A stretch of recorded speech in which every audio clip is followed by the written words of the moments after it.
Hey, what's up guys? So in this video, we will see how to adjust the camera button press force on the iPhone 17, 17 Pro and the 17 Pro Max.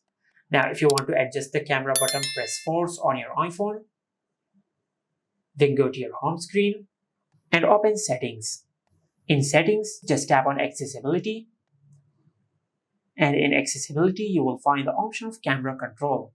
Just tap on it, and from here you will be able to adjust the camera button press force.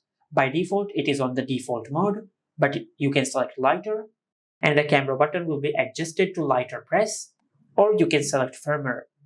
And if you select firmer, the camera button will be adjusted for a firmer button press, just like that. Or you can select the default option.